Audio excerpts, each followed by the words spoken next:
Find another table. This one's for family only.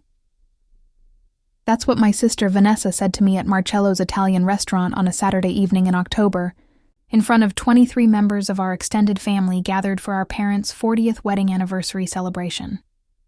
She said it loud enough that conversations at nearby tables stopped. People turned to stare. Family members who'd been laughing and talking suddenly went quiet, watching to see what would happen next. I stood there holding my purse, wearing the dress I'd spent too much money on because I wanted to look nice for this occasion, and I felt every eye on me. Felt the weight of the moment. Felt the familiar sting of being reminded that I wasn't really one of them, that despite 32 years of trying, despite everything I'd done, I was still the outsider. Vanessa, I'm your sister, I said quietly, trying not to make a scene, trying to maintain some dignity. You're adopted, Claire. That's not the same thing as being in a real family. This is a celebration for Mom and Dad's actual family. They're real children. They're real grandchildren. They're blood relatives. You don't really belong here, and honestly, it's awkward having you at the family table. You make things uncomfortable. So maybe you could just find somewhere else to sit? Or better yet, just leave. Nobody will miss you. Nobody will even notice you're gone. The silence in that moment was crushing. 23 family members heard her say that, and not one of them defended me. Not one said, Vanessa, that's cruel and inappropriate. Not one said, Claire is family and she belongs here. They just sat there, some looking uncomfortable and staring at their plates, others nodding slightly like they agreed with her assessment, and let her words hang in the air like poison. My mother, Patricia Lawson, the woman who'd adopted me when I was 6 years old and promised to love me like her own, looked down at her plate, unable or unwilling to meet my eyes. My father, Richard, cleared his throat uncomfortably but said nothing, taking a long sip of his wine to avoid having to speak. My brother Marcus smirked into his wine glass, clearly finding this entertaining. Vanessa's husband Brad shifted in his seat and looked uncomfortable, but didn't contradict his wife, didn't tell her she was wrong, didn't defend me. The aunts and uncles and cousins just waited to see what I'd do, like this was dinner theater they'd paid to watch. What I did was something I'd been doing my whole life.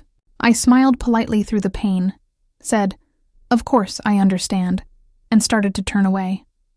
Started to leave with whatever dignity I could scrape together.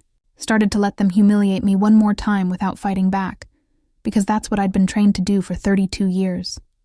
Take the hits. Swallow the hurt. Don't make waves. Be grateful they tolerate your presence at all. But then something happened that changed everything. The server, a young woman named Maria who'd been working at Marcello's for about 6 months, putting herself through Boston University with evening shifts, approached our table. She was carrying the check presenter, that leather folder restaurants use for bills, but instead of setting it down in the middle of the table for someone to grab and fight over like families usually do, she walked directly to me with purpose and recognition. "Ms. Romano," she said clearly, her voice carrying across the now silent restaurant dining room. "The owner copies tonight's bill. Everything's been arranged exactly as you requested. The entire evening. All appetizers, all entrees, all desserts, all beverages, has been computed as you authorized. I just need your signature on the owner line approving the write-off." She held out the check presenter to me with both hands, professional and respectful. I could see the confusion starting to form on her face as she registered that I was standing rather than sitting, that the atmosphere at the table was tense and strange, that something was clearly wrong but she wasn't sure what. I took the folder from her, opened it slowly. Inside was the itemized bill for the entire evening's celebration.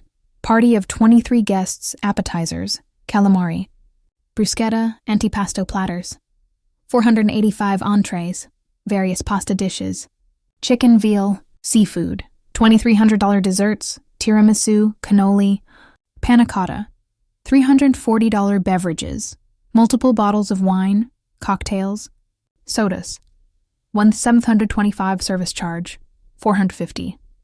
Total, $5,300, and at the top of the bill, in neat handwriting it said, "Owner, Claire Romano. Authorized comp for Lawson family 40th anniversary celebration. Staff gratuity to be paid from operating budget." Every single person at that table was staring at me now with expressions of confusion and shock.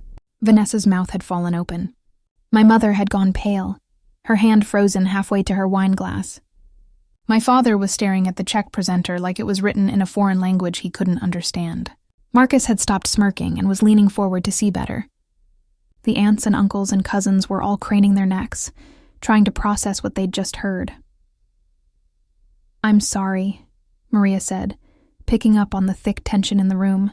"Did I interrupt something? I can come back in a few minutes if this isn't a good time." "No, it's fine, Maria," I said, my voice steady despite my racing heart. I signed the owner's copy with the pen she'd provided, my signature clear and confident. "Thank you for your excellent service tonight. Please make sure the kitchen staff knows how much I appreciated their work. The food was exceptional as always. And please add an additional 25% automatic gratuity to be split among all the servers working tonight, to be paid from the owner's operating budget. You all deserve it for handling such a large party so professionally. Of course, Ms. Romano. Thank you so much." "That's very generous." Maria took the check presenter back, gave me a small smile, and walked away, leaving me standing there with 23 family members who were processing what they'd just witnessed. The silence stretched out. 5 seconds. 10 seconds. 15 seconds. Nobody seemed to know what to say. Nobody seemed able to form words. "Owner?" Vanessa finally said, her voice small and confused and almost childlike. "What does she mean, owner? Claire, what is she talking about? Why did she call you Ms. Romano? Why did she say owner copy?" I looked at my sister, my younger sister who'd spent the past 30 years making sure I knew I wasn't really part of the family, who'd called me the orphan when we were children, who'd excluded me from activities and celebrations, who'd just told me to find another table because I wasn't a real family. And I said something I'd wanted to say for a very long time, something I'd rehearsed in my head 1,000 times but never had the courage to actually voice. I mean, I own this restaurant, Vanessa. I've owned Marcello's for the past 3 years. I also own 2 other successful Italian restaurants in the Boston area, Romano's in Cambridge and Romano's in Brookline. You're sitting in my restaurant right now, eating my food, drinking my wine, celebrating Mom and Dad's anniversary in my establishment. And you just told me to find another table because I'm adopted and I'm not really family. You told me I don't belong here. I paused, letting that sink in, watching the realization dawn on their faces. The $300 dinner you all just ordered and consumed? I just comped all of it as my anniversary gift to Patricia and Richard. That's $5,300 of food and wine that I'm providing for free, from my restaurant, for a celebration that you just told me I'm not welcome at because I'm not your real family. The look on Vanessa's face was worth every moment of humiliation I'd endured over the years. Worth every Christmas where I got fewer presents. Worth every birthday that wasn't celebrated. Worth every achievement that was dismissed. Worth every time I was made to feel less than. Let me back up. Let me tell you how we got here. Let me tell you the whole story from the beginning.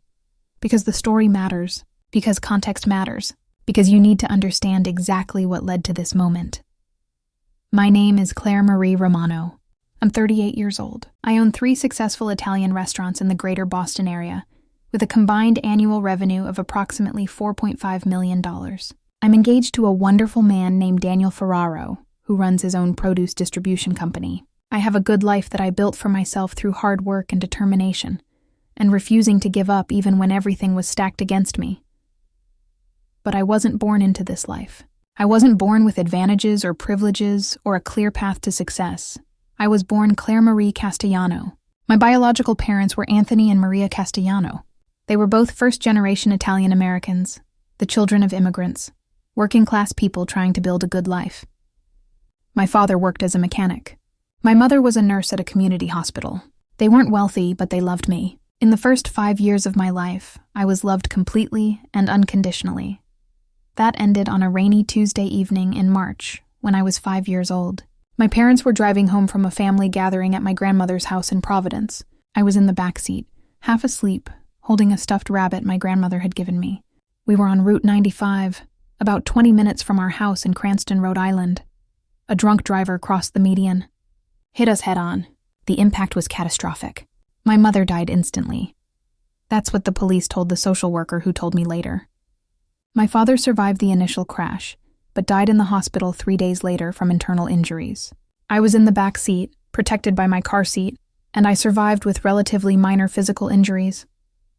A broken arm, some cuts and bruises, nothing permanent on the outside, but on the inside I was destroyed. I'd lost both my parents in one terrible moment. I'd lost my home, my security, my entire world. I was 5 years old and suddenly I had nobody. The social worker, a kind woman named Mrs. Rodriguez, who I still think about sometimes, tried to find family to take me in. But there wasn't any. My father was an only child, and both his parents had already passed away from cancer and heart disease. My mother had a sister, but she lived in Italy and was already caring for 3 elderly relatives and couldn't take on a traumatized 5-year-old. There were no aunts or uncles or grandparents or cousins who could or would take me in. I had nobody, so I became a ward of the state of Rhode Island.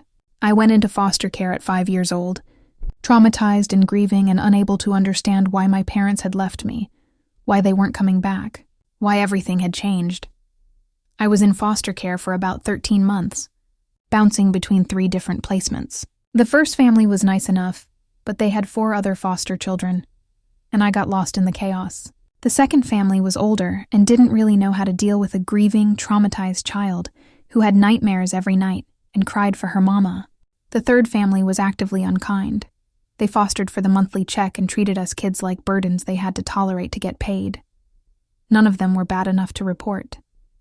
None of them were abusive in ways that would get them shut down. They were just not good. Not what a traumatized 5-year-old needed. Not loving or nurturing or healing. Then the Lawson family entered the picture. Richard and Patricia Lawson from Wellesley, Massachusetts. They were both in their mid-30s. They already had 2 biological children, Marcus, who was 8 years old at the time, and Vanessa, who was 7. They were financially comfortable. Richard was a corporate lawyer at a prestigious firm in Boston. Patricia was a stay-at-home mother who spent her time volunteering at the children's schools and serving on various charity boards. They told the adoption agency that they wanted to help a child in need, that they had a big house with room for another child, that they had love to share, that they believed it was their duty as fortunate people to help someone less fortunate. That's what they told people. That's what they told me. We have so much love to give, and we wanted to share it with a child who needed a family. You needed a family, Claire. We wanted to be your family. I believed them. I was 6 years old by then. The adoption process took several months. I was desperate for a family, for stability, for parents who wouldn't leave me. I was desperate for a place where I belonged. So I believed that they wanted me, that they loved me, that I was going to be their daughter, just like Marcus and Vanessa were their children. I remember the day I moved into their house. It was a beautiful spring day in May. The house was huge, a 5-bedroom colonial in one of the nicest neighborhoods in Wellesley. There was a big yard with a swing set. There were trees and flowers. It looked perfect, like something from a magazine. Patricia showed me to my room. It was the smallest bedroom in the house, more of a converted office than a real bedroom, with 1 small window and barely enough space for a twin bed and a dresser. Marcus and Vanessa each had large rooms with their own bathrooms and big windows and plenty of space for toys and books and everything kids accumulate. "This is your room," Patricia said with a smile that didn't quite reach her eyes. "Isn't it nice? You can decorate it however you want, within reason, of course. Nothing that will damage the walls." Marcus and Vanessa's rooms had posters and decorations and painted accent walls.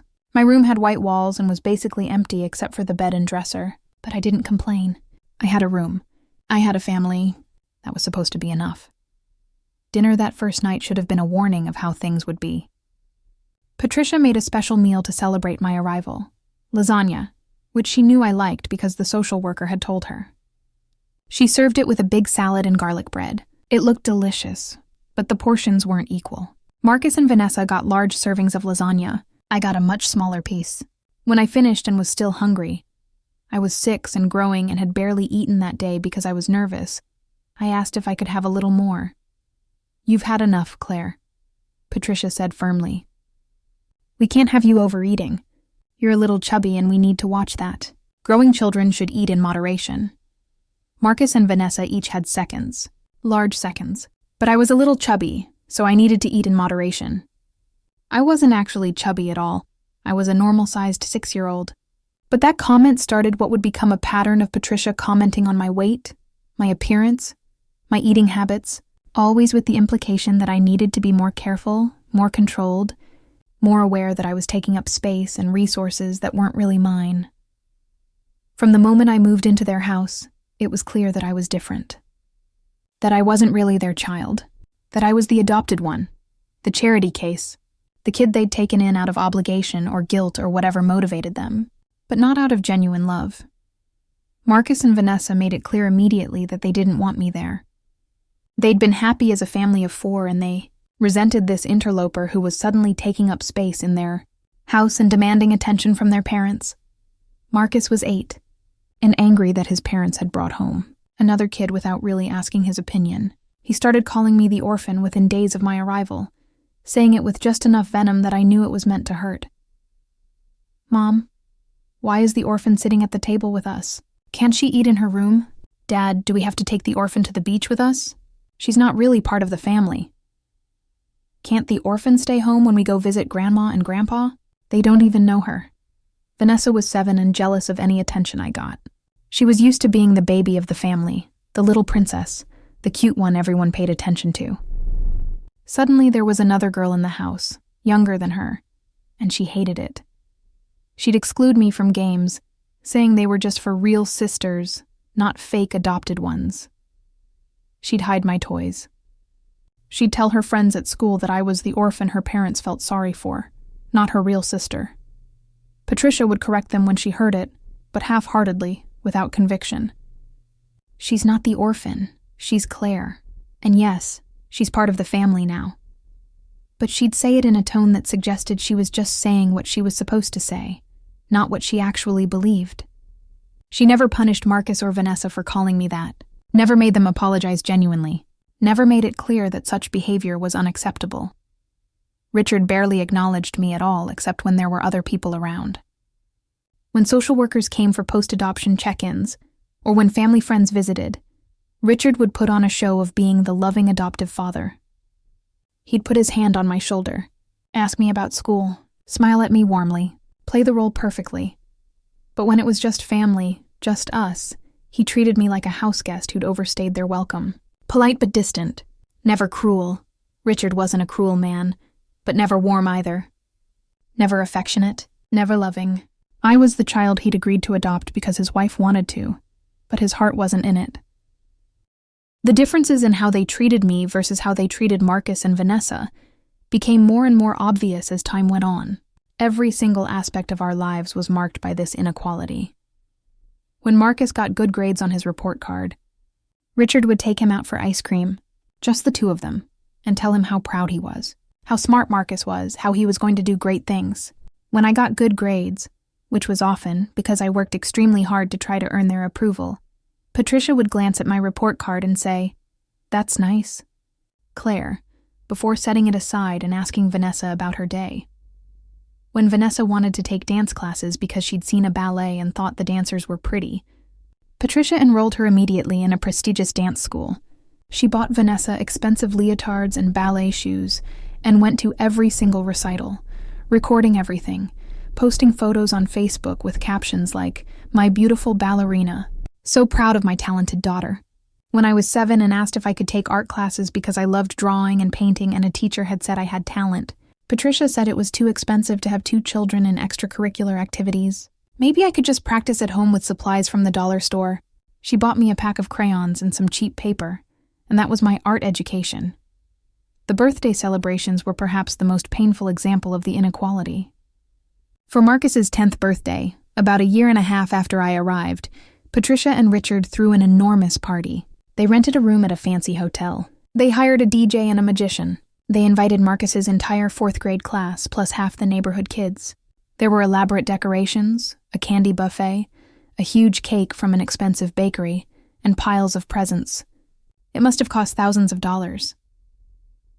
For my 7th birthday, about 6 months after I'd been adopted, they got me a sheet cake from the grocery store, the kind that costs $12 and serves 8 people. Patricia invited a couple of my classmates whose mothers she was friendly with, girls who clearly didn't want to be there, and spent the whole time asking when they could go home. We sang Happy Birthday at the dining room table after dinner. I got a few presents, a winter coat that I needed anyway, some socks, a board game that was clearly meant for the whole family rather than just me.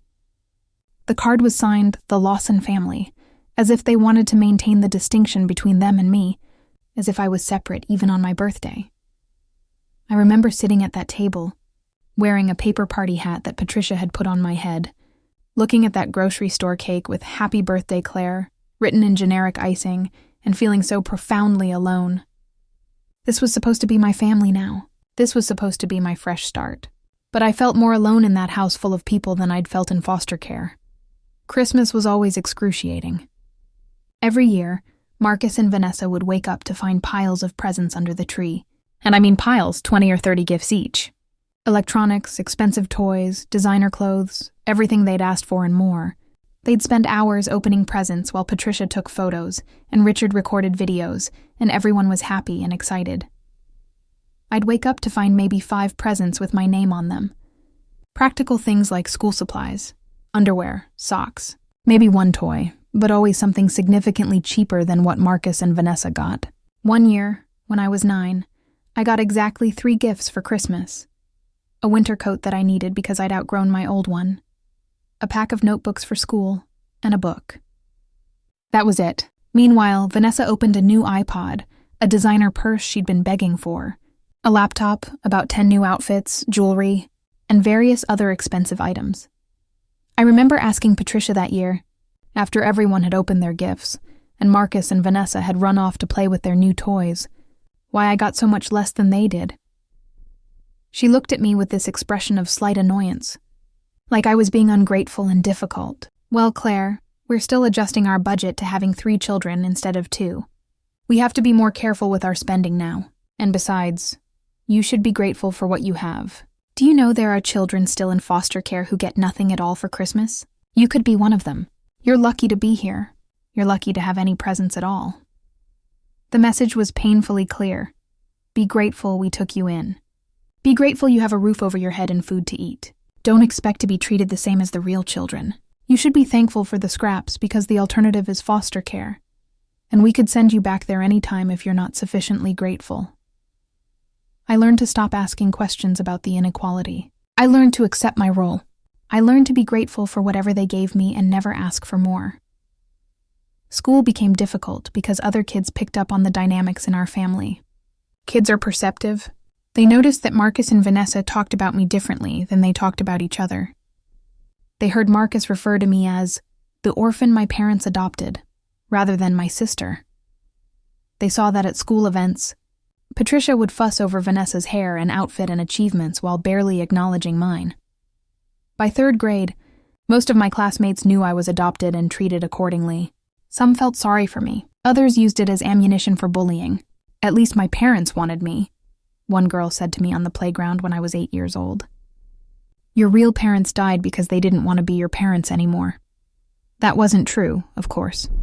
My parents died in an accident. They didn't leave me by choice. But to an 8-year-old, it felt true. It felt like maybe I was the kind of child that parents didn't want to keep. I made one good friend in middle school. Her name was Sophia Martinez. She was kind and funny, and she didn't care that I was adopted. We bonded over both feeling like outsiders. She because her family had immigrated from Mexico and spoke Spanish at home. Me because I was the adopted kid who didn't quite fit anywhere. Sophia came over to my house once after school in 7th grade to work on a science project.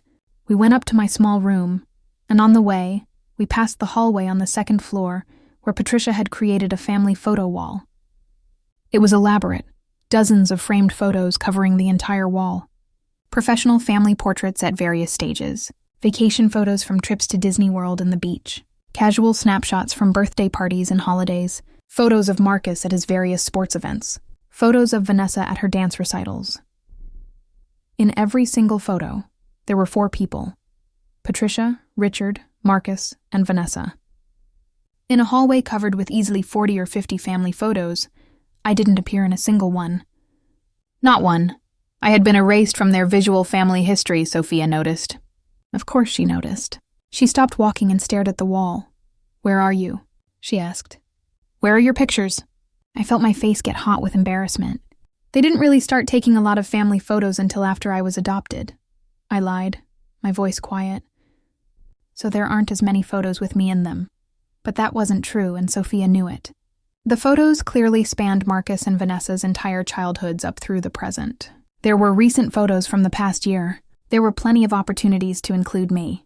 They just chose not to.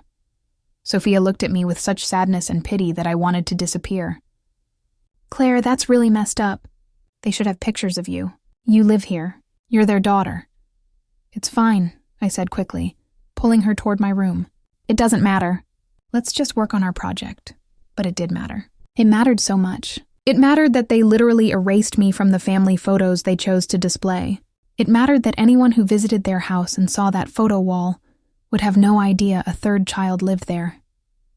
Sophia was kind enough not to say anything more about it that day, but she never wanted to come over to my house again after that. We stayed friends at school, but she'd always suggest we hang out at her house or at the mall or anywhere except my house. I think seeing how I was treated made her too uncomfortable. By high school, I'd fully accepted my role in the family. I was the outsider, the adopted one, the charity case who should be grateful for whatever scraps of attention and resources they threw my way. I stopped trying to earn their love and instead focused on my survival and eventual escape. I got a job at 16, the moment I was legally allowed to work. I applied to every place within walking distance of our house because I didn't have a car. Marcus had gotten a car for his 16th birthday, a used Honda that was still nice and reliable. Vanessa would get a car for her 16th birthday too, a newer model than Marcus's. I wasn't expecting one, and I didn't ask. I knew better by then. I got hired at a local Italian restaurant called Antonelli's, bussing tables and washing dishes. It was hard work. I'd come home every night smelling like garlic and dish soap, my feet aching, my hands wrinkled from water. But I loved it there almost immediately.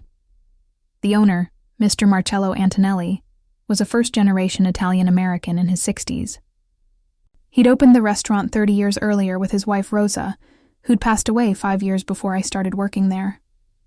He ran the place with pride and passion, serving traditional Italian dishes made from his grandmother's recipes. Mr. Antonelli was kind to me in a way the Lawsons never were. He saw that I was a hard worker and he appreciated it. He taught me things: how to properly set a table, how to interact with customers, how the restaurant business worked.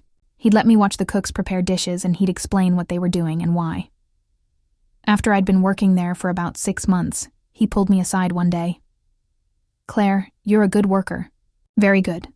Always on time, always professional, always willing to learn. I want to teach you more about the restaurant business. Would you be interested in learning how to cook? How to prepare some of our dishes?" I felt tears spring to my eyes. Nobody had ever offered to teach me anything before. Nobody had ever invested time and effort into helping me develop skills or knowledge. The Lawsons certainly hadn't. Teachers at school did their jobs, but nothing extra. Mr. Antonelli was the first person who'd ever looked at me and seen potential worth developing. "Yes," I said, my voice thick with emotion. "Yes, I'd love that. Thank you." So he taught me. After my shifts, when the dinner rush was over and the restaurant was closing down, Mr. Antonelli would bring me into the kitchen and teach me how to make pasta from scratch. How to prepare traditional sauces: marinara, carbonara, Alfredo, bolognese. How to know when garlic was properly sautéed and when it was burned. How to layer flavors. How to present dishes beautifully. He taught me about running a restaurant too. How to manage inventory. How to control costs. How to create a menu that was both profitable and appealing. How to hire and train good staff. How to create an atmosphere that made customers want to return. A restaurant is not just about food, he told me one evening while teaching me to make his grandmother's lasagna. The food must be excellent, yes, but it's also about atmosphere, about making people feel welcome, about creating a space where families celebrate and friends gather and people make memories. That's what a good restaurant does. That's what I tried to build here. Working at Antonelli's became my escape from the Lawson house. It was the place where I mattered, where I was valued, where people appreciated my efforts and my presence. Mr. Antonelli became more of a father figure to me than Richard had ever been. I saved every single penny I made from that job. I opened a savings account that the Lawsons didn't know about. I deposited my paychecks and watched my balance grow slowly. I knew I'd need money eventually. For college, for moving out, for building an independent life. I was certain the Lawsons wouldn't help me. Financially beyond the minimum they were obligated to provide while I lived in their house. I was right. When it came time for college applications during my senior year of high school, Patricia and Richard sat down with Marcus and Vanessa multiple times to discuss options. They toured college campuses together. They hired a private college consultant to help Marcus with his applications. They discussed financial aid strategies and how they'd pay for everything. When I approached Richard one evening to ask about college, he was sitting in his home office working on something for his law firm. "Dad, can we talk about college? I'm starting my applications, and I wanted to discuss the financial side. How much can you contribute toward tuition?" He looked up from his computer with an expression of mild annoyance, like I was interrupting something important. "Claire, your mother and I have looked at our finances, and realistically, we can only afford to fully pay for 2 college educations. We have to prioritize Marcus and Vanessa. They're our biological children, and we have a responsibility to them first. But you're smart and you're a hard worker. I'm sure you can find scholarships and grants, and there are always student loans. Plenty of people pay their own way through college. You'll figure it out." He said it so matter-of-factly, like it was completely reasonable to pay for his 2 biological children's education, while leaving his adopted daughter to fend for herself. Like there was nothing wrong with that arrangement at all. "But I'm your daughter too," I said quietly. "I've lived here for 12 years. You adopted me. Doesn't that mean something?" He sighed, like I was being difficult and unreasonable. "Claire, adoption doesn't create the same obligation as biological parenthood. We provided you with a home and food and stability for 12 years. That's more than many foster children get. You should be grateful for that, rather than demanding more. We simply cannot afford to pay for 3 college educations. That's reality. You'll need to make your own way." I left his office feeling like I'd been punched in the stomach. 12 years in their home, and I was still just the charity case. Still just the foster kid they'd felt obligated to take in but never actually wanted. I did figure it out, though. I applied to dozens of schools and dozens of scholarship programs. I wrote essay after essay about overcoming adversity, about losing my parents, about being in foster care, about building resilience. I poured my heart into those applications. I got accepted to several schools.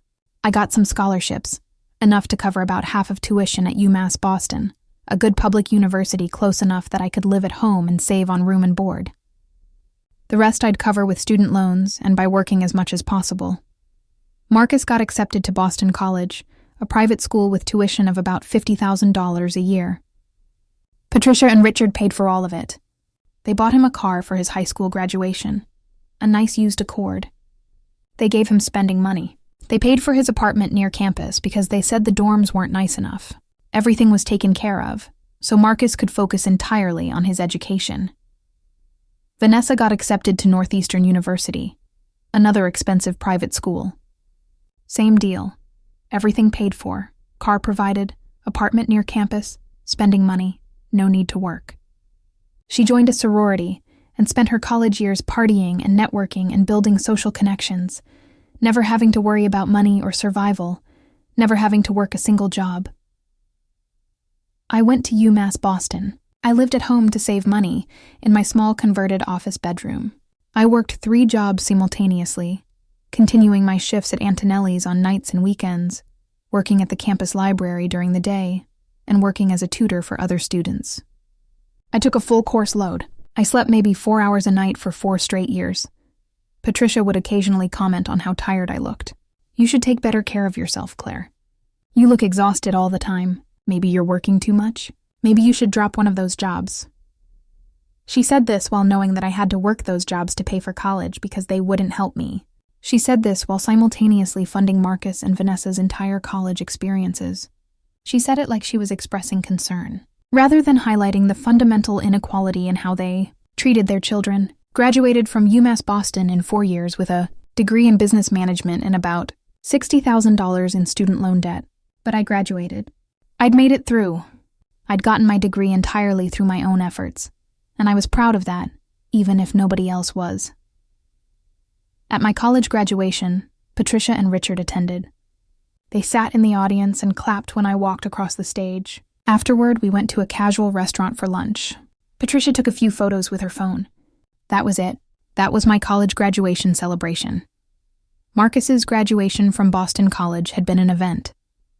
Patricia and Richard had thrown a big party at a nice restaurant, inviting extended family and friends. They'd given him an expensive watch as a graduation gift, and talked about how proud they were how far he'd go, how bright his future was. My graduation lunch lasted about 90 minutes, and most of the conversation was about Vanessa's upcoming internship at a real estate firm, arranged through one of Richard's professional connections. After college, I kept working at Antonelli's. By then, I'd been promoted multiple times. I was 22 years old, and I was the assistant manager, helping Mr. Antonelli run the restaurant. I loved the work. I loved being part of creating experiences for people, anniversaries, birthdays, first dates, family celebrations. I loved seeing customers enjoy food we'd prepared. I loved the entire business. Mr. Antonelli had become like family to me, more family than the Lawsons had ever been. He asked about my day and actually listened to the answers.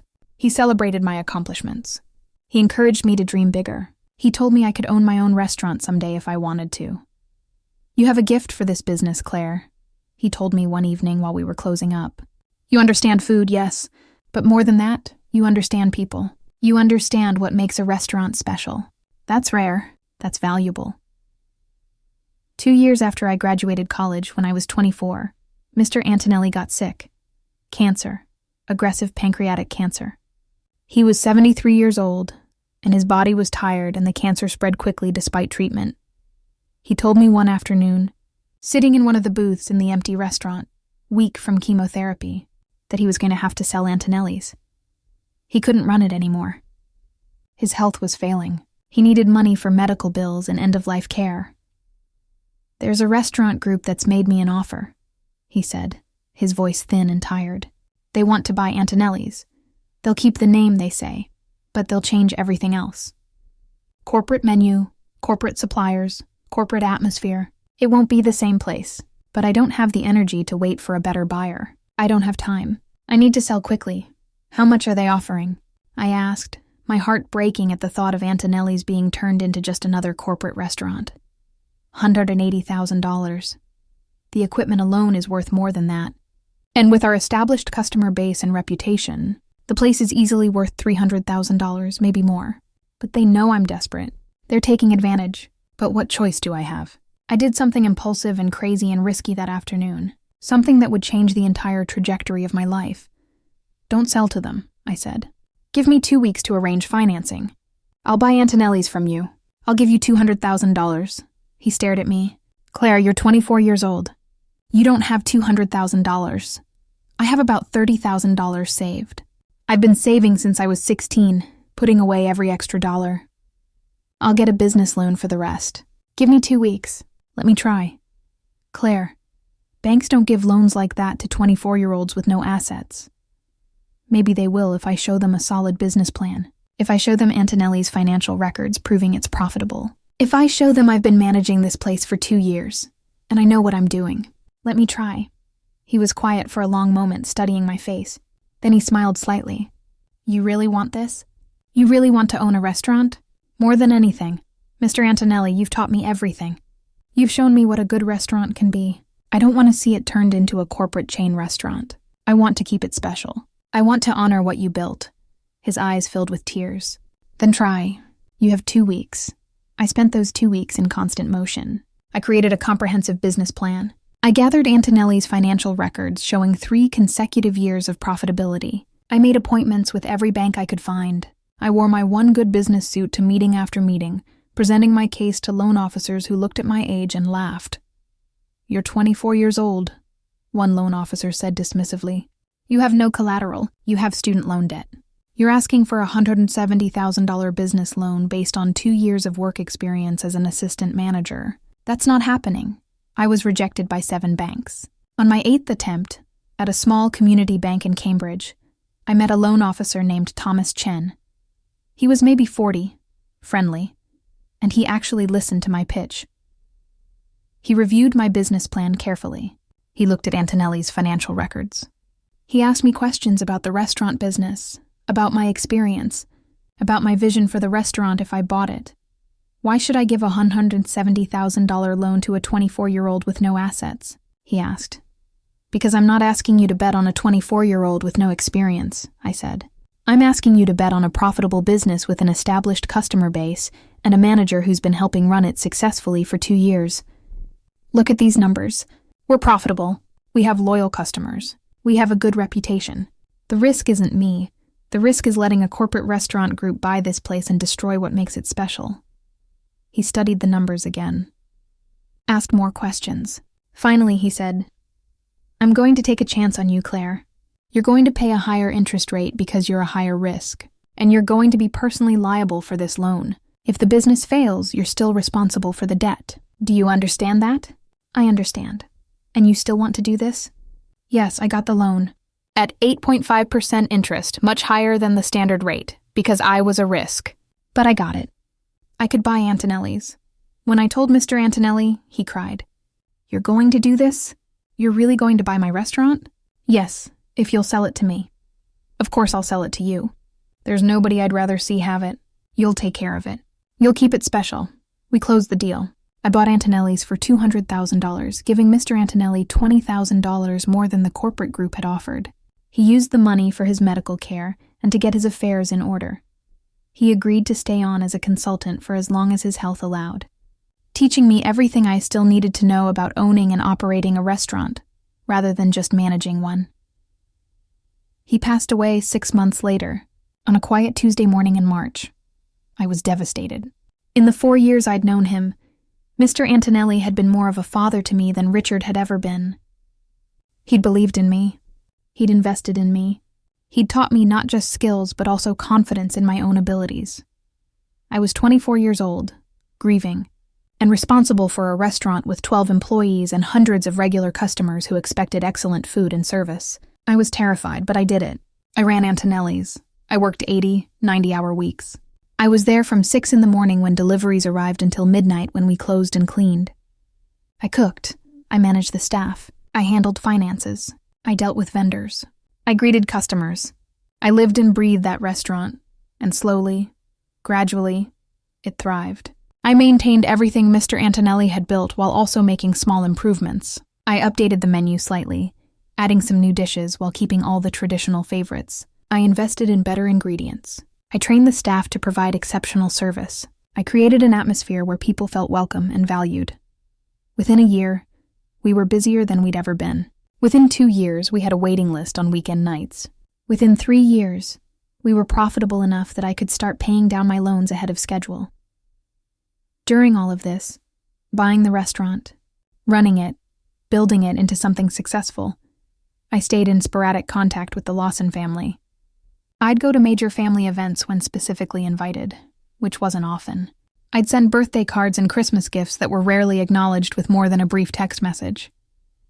I'd call occasionally and have surface-level conversations with Patricia about nothing important. They knew I worked in restaurants. They knew I'd been at Antonelli's for years, but they didn't know I owned it. I never told them. They never asked for specifics.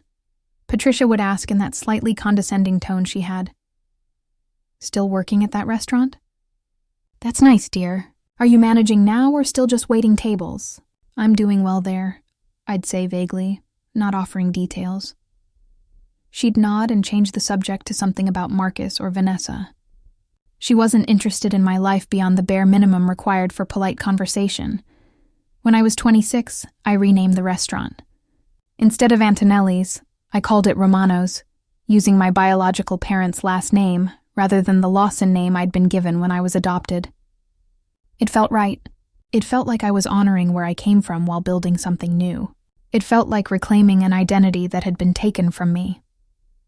Nobody in the Lawson family commented on the name change. I'm not even sure they noticed. When I was 28, I met Daniel Ferraro at a food suppliers expo in Boston. He'd just started his own produce distribution company, supplying restaurants with fresh, high-quality produce. We started talking about our businesses and discovered we had incredible chemistry, similar values, similar work ethics, similar visions for building something meaningful. We went for coffee after the expo. Coffee turned into dinner. Dinner turned into a second date.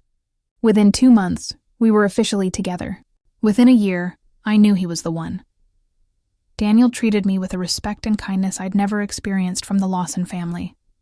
He asked about my day and genuinely listened. He celebrated my successes. He supported me through challenges. He valued me not for what I could provide or how I made him look, but for who I actually was. We got engaged when I was 30. I invited the Lawsons to a small engagement party Daniel's parents hosted. They came. But Patricia spent the entire time making barely subtle comments about how Daniel must be very successful if he could afford such a nice ring, implying that I certainly couldn't have contributed to it or to our life together. She asked Daniel endless questions about his business, genuinely interested. She asked me about my work in that same polite but disinterested tone she'd been using for years. Still at that restaurant? Still Romano's? That's nice, dear. By then, I'd opened a second location of Romano's in Brookline. Both restaurants were doing well. I was making about $150,000 a year in salary plus profit distributions, but I didn't tell Patricia any of this. What was the point? She wouldn't have believed it, or she'd have found some way to diminish it, or make it about how Vanessa's real estate career was more impressive. When I was 35, I opened a third restaurant. This one was different from the first two. Upscale. Fine dining instead of casual neighborhood Italian. A bigger investment. More risk. But I'd saved and planned for years. I called it Marcello's, naming it after Mr. Antonelli, whose first name had been Marcello. I wanted to honor him, to thank him for everything he'd taught me and the chance he'd given me. Marcello's was in a prime location in Boston's North End, the historic Italian neighborhood. Beautiful space with exposed brick walls and intimate lighting. Elegant atmosphere. Exceptional food prepared by a talented chef I'd recruited from New York. It became popular quickly, especially for special occasions and celebrations. Anniversaries, birthdays, proposals, important business dinners. I'd invested about $400,000 of my own money into opening Marcello's. It was a huge risk, but within 6 months, we were booked solid on weekends. Within a year, we were consistently profitable. By the third year, it had become the crown jewel of my small restaurant empire. I never told the Lawsons that I owned 3 successful restaurants. They still thought I was a restaurant manager somewhere, probably making $50,000 or $60,000 a year, if they thought about it at all, which they probably didn't. Meanwhile, Marcus and Vanessa were living their lives as the favored children, the real children, the ones who mattered. Marcus became a corporate lawyer working at a prestigious firm in Boston. He made good money, maybe $180,000 a year by his mid-30s. Patricia and Richard were incredibly proud, constantly telling everyone about their son, the lawyer, their successful son, how brilliant he was. Vanessa became a real estate agent selling high-end properties in the Boston suburbs. She married Brad, who worked in finance at the investment firm. They bought a big house in Wellesley with significant financial help from Patricia and Richard. $80,000 toward the down payment, money given as a gift that was never expected to be repaid. They had 2 children that Patricia and Richard doted on constantly. Both Marcus and Vanessa received continuous financial and emotional support from Patricia and Richard. Down payments on houses, loans that were never expected to be repaid, regular babysitting for the grandchildren, money for vacations, constant presence at every event and milestone. I got none of that. When I'd bought my condo in Cambridge 5 years ago, a 2-bedroom unit I'd purchased entirely with my own money I'd earned and saved through years of hard work, Patricia's response had been dismissive. "Oh, you bought a condo? That's nice, Claire. I'm glad you could afford something. Where is it? Cambridge? Oh, well, Vanessa and Brad just bought a house in Wellesley. 4 bedrooms, beautiful yard, in such a good neighborhood. We gave them $80,000 toward the down payment because we wanted to help them get started. But I'm sure your condo is nice too, even if it's just you living there alone." The message was always clear. We invest in our real children. You're expected to manage entirely on your own, and whatever you achieve will be diminished in comparison to what Marcus and Vanessa achieve with our help. Family gatherings were uncomfortable exercises in being reminded of my place. I kept going to them because some part of me, that little 6-year-old who desperately wanted a family after losing her parents, kept hoping things would change. Kept hoping they'd see me, value me, treat me like I mattered. They never did. At every gathering, I was the afterthought. The one whose accomplishments weren't celebrated or even really acknowledged. The one who sat at the edge of conversations, included out of obligation rather than genuine desire for my presence. The one who left early because nobody noticed or cared when I was gone. But I kept showing up.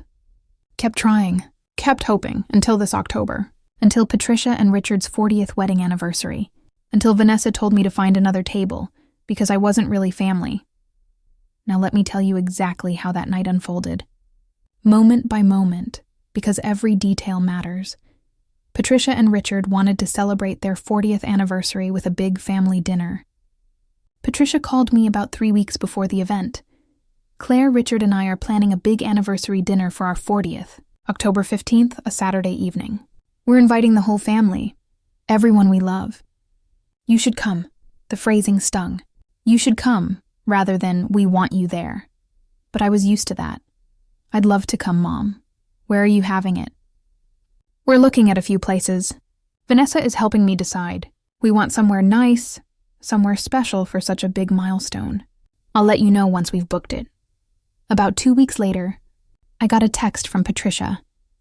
Anniversary dinner booked at Marcello's in the North End, October 15th, 7 p.m. Vanessa made the reservation. It's supposed to be wonderful, very upscale. Make sure you dress appropriately. See you there, my restaurant. They'd booked my restaurant without having any idea it was mine. I could have told them right then. Could have said, actually, Mom, I own Marcello's. How about I make dinner as my anniversary gift to you and Dad? But I didn't. I was curious. Curious to see how the evening would unfold. Curious to see how they'd treat me when they thought I was just Claire, the restaurant manager.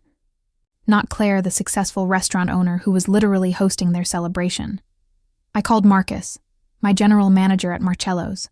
No relation to my brother, confusing but true, and explained the situation. We have a reservation for 23 on October 15th, under the name Lawson. It's my adoptive family's anniversary celebration. I'll be attending as a guest. Please treat it like any other large party reservation. Regular menu, normal service, professional attention, but nothing that would indicate I own the place. I'll handle the bill personally at the end of the night. When the meal is finished, have Maria bring me the owner copy to sign off on comping it. But act like it's normal protocol, not special treatment. Marcus raised his eyebrows. You're comping a dinner that's going to cost at least $5,000? It's their 40th anniversary, and I'm very curious to see how the evening plays out. If they treat me poorly, which they probably will, I want to see their faces when they realize whose restaurant they've been celebrating in. The night of the dinner, October 15th, I spent extra time getting ready. I bought a new dress, a beautiful navy blue dress that cost more than I usually spend, but I wanted to feel confident. I had my hair professionally styled. I put on the jewelry Daniel had given me. I looked good. I looked successful. Even if they didn't know the truth about my success, I wanted to feel it. I arrived at Marcello's at 6:55 p.m., 5 minutes early because I was raised to believe being on time means being early. The restaurant looked beautiful. We'd decorated for fall with elegant touches, muted orange and gold accents, small arrangements of autumn leaves and flowers, warm lighting that made everything glow. Most of the family was already there when I entered the private dining area we used for large parties. I could hear them from the hallway, laughing, talking loudly, already a few drinks in, clearly having a good time.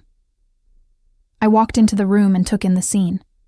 Patricia and Richard sat at the head of the long table, both dressed elegantly, both looking happy and relaxed.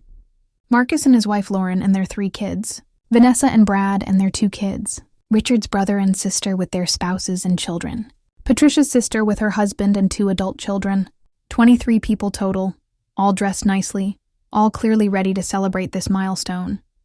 A few people greeted me as I entered. Brief acknowledgements. Oh, hi, Claire. Good to see you. Short, polite, and then immediate return to more interesting conversations with other family members. My aunt gave me a quick hug but was quickly pulled away by one of her grandchildren. My uncle gave me a small wave from across the room. I noticed immediately that there was one empty chair at the far end of the table, as far from Patricia and Richard as possible while still technically being at the same table. That was clearly meant to be my seat. The seat for the adopted daughter who was included out of obligation but didn't really belong. Vanessa intercepted me before I could make it to that seat. She looked flushed and happy. She'd clearly had a couple of glasses of wine already from the open bottles on the table. She was wearing an expensive designer dress that probably cost $3,000. Her hair was professionally done. Her makeup was perfect. She looked like she was ready for a photo shoot. Claire, You made it." She said it with surprise, as if my attendance was unexpected despite the explicit invitation. Of course, I wouldn't miss Mom and Dad's 40th anniversary. She looked me up and down, taking in my dress with a critical eye. "You look nice. That's a pretty dress. Is it from Target? Or maybe Macy's?" "Neither, actually. It's from a boutique in Cambridge." "Oh, well, it's cute. Very simple. I'm wearing Oscar de la Renta." She did a little twirl, showing off her dress from every angle. "Brad bought it for me specifically for tonight. $3,200, but he likes me to look good at important family events." "It's a beautiful dress, Vanessa. Thanks. So listen, I need to talk to you about something." She glanced back toward the table, then took my elbow and guided me slightly away from the main group. Her voice dropped, taking on a tone that I recognized immediately. The tone she used when she was about to say something cruel, but wanted to pretend she was being kind. "This is kind of awkward. But Mom hired a professional photographer for tonight. She's going to be taking family photos throughout the evening, formal portraits, candid shots, all of it. Mom wants to create a beautiful album to commemorate the evening. That sounds nice?" "Right. But here's the thing." Vanessa paused, her face arranging itself into an expression of false sympathy. "The photos are meant to be of Mom and Dad's real family. Their children, their grandchildren, their siblings and their families, close blood relatives, people who are actually related to them. And having you in all the photos it would be weird, you know?" I stared at her, not quite believing what I was hearing, even though I should have expected it. "Claire, you understand, right? These are anniversary photos that Mom and Dad are going to look at for the rest of their lives. These photos are going to be passed down to Marcus's kids and my kids. They're family legacy photos. And you being in them would be strange because you're not actually family. You're adopted. You're not related to anyone here by blood. So when people look at these photos in 10 or 20 or 30 years, it's going to be confusing to have you in them. Like, who's that random woman in all our family photos?" People were starting to notice our conversation now. The dining room was getting quieter as family members picked up on the tension in Vanessa's voice. "Vanessa, what are you suggesting?" "I'm saying maybe it would be better if you just didn't stay for dinner. Maybe you could just leave now, before the photographer gets here. Or if you really want to stay, maybe you could sit at a different table. Not at the family table. That way you won't be in the photos, but you can still technically say you attended." By now, at least half the people in the room were openly listening, watching this unfold, waiting to see what would happen. "You want me to find another table? Or leave entirely?" "I mean, find another table would be fine. Or leave. Either works." "Look, I'm just being honest here, Claire. This dinner is for Mom and Dad's actual family. They're real children. They're real grandchildren. People they're actually related to. And you being here is kind of awkward. Like, you're adopted. You're not really our sister. You're the girl our parents felt sorry for when you were in foster care, which was nice of them. Very charitable. But that doesn't make you family. Not really. Not in the way that matters." She said this clearly, loud enough that everyone in the room could hear every word, loud enough that there was no mistaking what she meant or how she felt. The dining room went completely silent. 23 people, all listening, all watching. I looked at Patricia, waiting for her to correct Vanessa. Waiting for her to say, "Vanessa, that's inappropriate. Claire is your sister and she belongs here with us." But Patricia was looking at her wine glass, studying it intently, not meeting my eyes. I looked at Richard, but he just cleared his throat and took a sip of his wine, unwilling or unable to intervene. Marcus, my brother who I'd lived with for 32 years, smirked into his wine glass like this was entertainment. Brad looked uncomfortable, but said nothing to contradict his wife. The aunts and uncles and cousins looked various degrees of uncomfortable or curious, but nobody spoke up. Nobody said, "This is wrong." Nobody said, "Claire is family." Nobody defended me. I felt something inside me break. Not in a breakdown way. I didn't cry or yell or fall apart. Something broke in a clarity way, like a fog lifting, like suddenly seeing clearly after years of looking through a distorted lens. "You're right," I heard myself say, my voice steady. "I don't belong at this table." Vanessa looked relieved, like she'd expected me to argue or cause a scene and was happy I was being compliant. "Okay, great. So you'll just..."